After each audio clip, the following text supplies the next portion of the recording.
Hello दोस्तों, मेरा नाम राकेश प्रजापति है और मेरा पॉलिटिकल साइंस से जेआरएफ क्वालिफ़ाई हो गया है। दोस्तों ये मेरा थर्ड अटेम्प्ट था और मैंने फर्स्ट एंड सेकंड अटेम्प्ट दोनों बार नेट क्वालिफ़ाई कर लिया था। पर मेरा इस बार दिसंबर 2024 वाले एग्ज़ाम में जेआरएफ भी क्वालिफ़ाई हो गया। तो मैंने सोचा क्यों ना एक वीडियो बनाया जाए और जो एस्पिरेंट्स नेट या जेआरएफ की तैयारी करना चाहते हैं उनको थोड़ा गाइड किया जाए। तो दोस्तों ये वीडियो बिल्कुल स्क्रिप्टेड नहीं है, मुझे थोड़ा टाइम मिला तो मैं वीडियो बनाने लग गया। और अभी मैं पीएचडी एडमिशन के लिए थोड़ा ट्राई कर रहा हूँ, इसलिए टाइम नहीं मिल पा रहा है। तो इस वीडियो में मैं आपको बताऊंगा कि जेआरएफ एग्ज़ाम की तैयारी कैसे करनी है, आपका लाइफ स्टाइल कैसा होना चाहिए, आपको कौन सी चीज़ें पढ़नी है और कौन सी छोड़नी है, आपको अपना टाइम मैनेजमेंट कैसा करना है, कौन सी बुक्स आपको पढ़नी है और किन पे भरोसा करना है, किस प्लेटफॉर्म पे भरोसा नहीं करना है। तो ये सभी चीज़ें मैं आपको इस वीडियो में बताऊंगा। तो मैं सोच रहा हूँ कि पहले मैं आपको संक्षिप्त में अपनी जर्नी बता देता हूँ कि मैं यहाँ तक पहुँचा कैसे।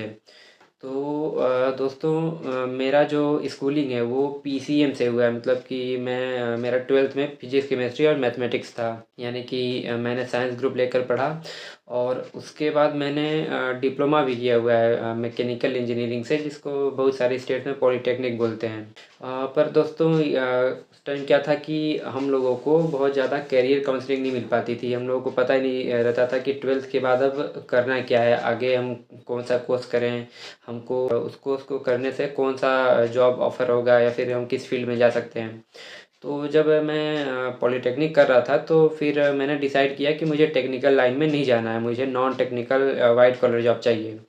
तो फिर मैंने कोरोना टाइम में बीए में एडमिशन लिया और उस टाइम मैं इधर-उधर जॉब कर रहा था, मैं पढ़ नहीं पाता था, थोड़ा फाइनेंशियल प्रॉब्लम थी। वो तो गरीबी वैसे अभी भी चल रही है, लेकिन ऊपर वाले का शुक्रिया है कि काम चल जा रहा है मेरा।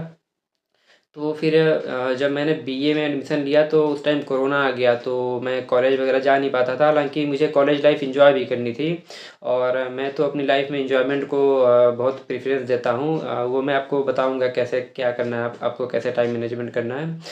तो फिर उसके बाद मैंने बीए में जब एडमिशन लिया तो मैं बीए लास्ट ईयर में कॉलेज गया था और कुछ प्रोफेसर से मिला मैं। जो मुझे एक टीचर थे पॉलिटिकल साइंस जो पढ़ाते थे बीए में मेरा पॉलिटिकल साइंस, हिंदी और सोशियोलॉजी ये 3 सब्जेक्ट था। तो यार, जब भी मेरे सामने कभी पॉलिटिकल साइंस से कोई क्वेश्चन आ जाता था तो मैं बिल्कुल घबरा जाता था, क्योंकि पॉलिटिकल साइंस मुझे बहुत ही ख़राब सब्जेक्ट लगता था, क्योंकि मुझे आता था ही नहीं। मुझे समझ नहीं आता था कि ये सब्जेक्ट है क्यों, इसमें क्यों ये सब आर्टिकल वगैरह पूछता है, कॉन्स्टिट्यूशन का पार्ट्स वगैरह। तो मैंने जब बीए में एडमिशन लिया और कुछ टाइम के लिए मैं फाइनल ईयर में क्लासेस भी गया था, तो मैंने देखा मेरे एक प्रोफेसर थे जो पॉलिटिकल साइंस पढ़ाते थे। उनकी एज बहुत कम थी और वो मुझे जानकारी प्राप्त हुआ कि वो बीएचयू से पढ़ के आए थे और उनका भी नेट और जेआरएफ क्वालिफाई था। तो वहाँ से मुझे मोटिवेशन मिला और मैंने डिसाइड किया कि अब मुझे भी एकेडमिक फील्ड में जाना है, एजुकेशन सेक्टर में जाना है। तो इसके बाद मैंने फिर एमए में एडमिशन ले लिया, एमए पॉलिटिकल साइंस में। फिर वहाँ से मैंने पॉलिटिकल साइंस अच्छे से पढ़ना शुरू किया। दोस्तों मैं आपको बताऊँ कि मैंने जो फर्स्ट टाइम में नेट मेरा क्वालिफ़ाई हुआ था, उसका मैंने मुश्किल से 1.5 महीने से भी कम टाइम में तैयारी किया था, दोनों फर्स्ट पेपर का भी और सेकंड पेपर का भी। तो ये एग्ज़ाम इतना भी मुश्किल नहीं है, अगर आपकी प्लानिंग सही होती है तो आप जल्दी क्वालिफ़ाई कर सकते हैं इसको। तो चलिए दोस्तों, अब मैं आपको बताता हूँ कि जब मेरा प्रिपरेशन का टाइम पीरियड चल रहा था तो उस टाइम मैंने क्या किया और क्या नहीं किया और आपको भी क्या करना चाहिए। तो दोस्तों, नवंबर 2023 में मैंने नेट की तैयारी शुरू की थी और इसका एग्ज़ाम था 11 दिसंबर 2023 को, आप लोग सर्च कर सकते हैं गूगल पे। तो मैंने बस 40-45 दिन की तैयारी की थी नेट के लिए और उसी में मेरा नेट क्वालिफ़ाई हो गया था। और ये देखिए मेरा नेट का स्कोर कार्ड है और ये सर्टिफ़िकेट है, आप लोग चाहें तो वीडियो पॉज़ करके अच्छे से देख सकते हैं। तो मैंने दोस्तों सबसे पहले बुक्स पे भरोसा किया। मेरे प्रोफ़ेसर जो थे उन्होंने मुझे कुछ पॉलिटिकल साइंस की कुछ अच्छी बुक्स का नाम बताया, जिसको मैंने दोस्तों से पैसे उधारी लेके मैंने उनको ऑर्डर किया था और उनको अच्छे से पढ़ा। मैं ज़्यादा नोट्स नहीं बनाता हूँ, और हाँ, मैं ऑनलाइन यूट्यूब और ये जो ऑनलाइन प्लेटफॉर्म होते हैं जिनका स्टूडेंट्स सब्सक्रिप्शन लेके पढ़ते हैं, उस पर कभी भरोसा नहीं किया। मैंने आज तक किसी भी प्लेटफॉर्म का सब्सक्रिप्शन नहीं लिया है। तो मैं सबसे ज़्यादा किताबों पे भरोसा करता हूँ।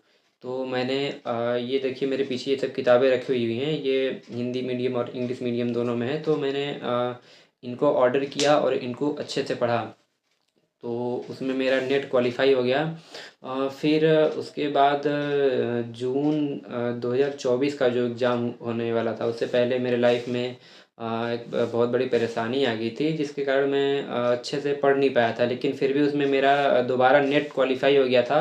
और उस टाइम तो यूजीसी ने उसी एग्ज़ाम से जेआरएफ नेट और पीएचडी तीनों क्राइटेरिया में एग्ज़ाम लेना शुरू कर दिया था। तो उसमें मेरा नेट और पीएचडी के लिए क्वालिफाई हो गया था। इसके बाद मैंने दिसंबर 2024 वाले एग्ज़ाम के लिए तैयारी करना शुरू कर दिया, और मैं जो भी किताबें थी उनको फिर से पढ़ा, अपना थोड़ा बहुत मैंने नोट्स भी बनाया था, उसको रिवाइज़ किया।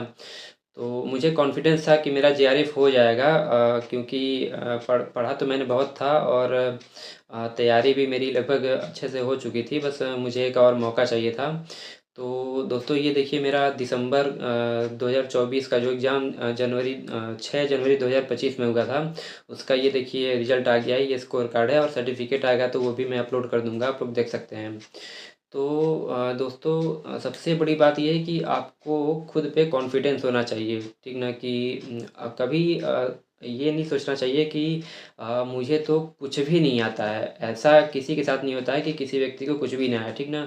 आप लोगों ने ये तो सुना ही होगा कि इस दुनिया में हर आदमी सबसे अलग होता है। उसके पास कुछ न कुछ एबिलिटी ज़रूर होती है, जो केवल उसी के पास होती है। तो ये बात सच है, मैंने एक्सपीरियंस किया है। और आप लोगों ने भी देखा ही होगा कि आपके लाइफ में ऐसी कोई चीज़ ज़रूर होती है जो आपको लगता होगा कि ये बस मेरे पास ही है, इसकी एबिलिटी बस मैं ही रखता हूँ। तो सबसे पहली चीज़ तो कॉन्फिडेंस है। आपको अपने ऊपर पूरा विश्वास होना चाहिए कि हाँ, मैं ये एग्ज़ाम क्वालिफ़ाई कर लूँगा, मैं तैयारी कर रहा हूँ तो हो ही जाएगा।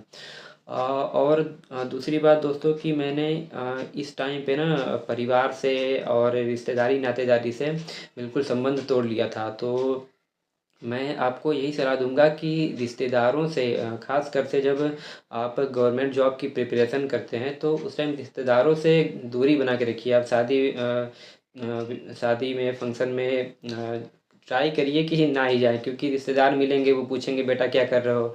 आपके पास कुछ होता है नहीं बताने के लिए, फिर आपको बुरा लगेगा, ठीक ना? आपके फैमिली वालों को बुरा लगता है। तो मैंने रिश्तेदारों से बिल्कुल संबंध तोड़ दिया था। हाँ, दोस्ती आप बना के रखिए 2-3 लोगों से। आपके पास कुछ बढ़िया दोस्त होने चाहिए, जिनके साथ आप कुछ भी शेयर कर सकते हैं, उनके साथ थोड़ा बहुत घूम फिर सकते हैं। और बहुत लोग बोलते हैं कि तैयारी के टाइम बिल्कुल तपस्या जैसा लाइफ़ अपना लेते हैं बहुत लोग। जैसे कि खाना-पीना सही से, अच्छे से घूमना-फिरना, बॉडी पे ध्यान देना, हेल्थ का ध्यान देना, ये सब छोड़ देते हैं। तो दोस्तों, ये सब आपको नहीं करना है, ठीक ना? एग्ज़ाम और जॉब हमारे लाइफ़ का एक पार्ट है, हमारा लाइफ़ थोड़े है। आप लोगों ने यूट्यूब पे भी बहुत सारे टीचर्स को से ये बात सुना होगा कि एग्ज़ाम जो होता है और जॉब जो होती है, वो हमारे लाइफ़ का बस एक पार्ट होता है। इसको अपनी पूरी लाइफ़ ही नहीं बनाना चाहिए। आप अपने पूरे दिन में 24 घंटा आपके पास होता है, उसमें से आप अगर डेली 2 से 3 घंटे भी नेट के लिए तैयारी कर रहे हैं रेगुलर, तो दोस्तों, मैं आपको यही सलाह दूँगा कि तैयारी के साथ-साथ आप थोड़ा दोस्तों के साथ एन्जॉय करिए, घूमिए-फिरिए, अच्छी चीज़ें खाइए। और हाँ, कंसिस्टेंसी बहुत ज़रूरी होती है इन सब चीज़ों के लिए। ये नहीं कि ये आपने आज मेरा वीडियो देखा या किसी भी का भी वीडियो देखा, मोटिवेट हो गए, आज 4 घंटा पढ़ लिए और उसके बाद 40 दिन तक आप किताब ही नहीं उठाए।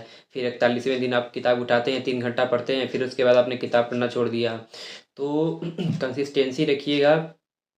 उसके बाद आपको ये तय करना पड़ेगा कि मुझे कौन-सी चीज़ सूट करती है। जैसे मैंने आपको बताया कि मुझे किताब से पढ़ना बहुत अच्छा लगता है, मैं किताबों पे बहुत भरोसा करता हूँ। लेकिन अभी बहुत सारे यूट्यूब और ऑनलाइन प्लेटफ़ॉर्म नेट जेआरएफ के लिए कोचिंग प्रोवाइड करते हैं, ऑनलाइन, ऑफ़लाइन। तो आपको जैसा लगे, अगर आपको लगता है कि मुझे कोचिंग जॉइन करके तैयारी करना चाहिए तो कर सकते हैं। अगर आपको लगता है कि नहीं, मैं यूट्यूब पे बहुत सारी वीडियो पड़े हुए हैं, उनको मैं देख के नोट्स बना के एग्ज़ाम क्वालिफ़ाई कर सकता हूँ, तो हाँ, आप बिल्कुल क्वालिफ़ाई कर सकते हैं।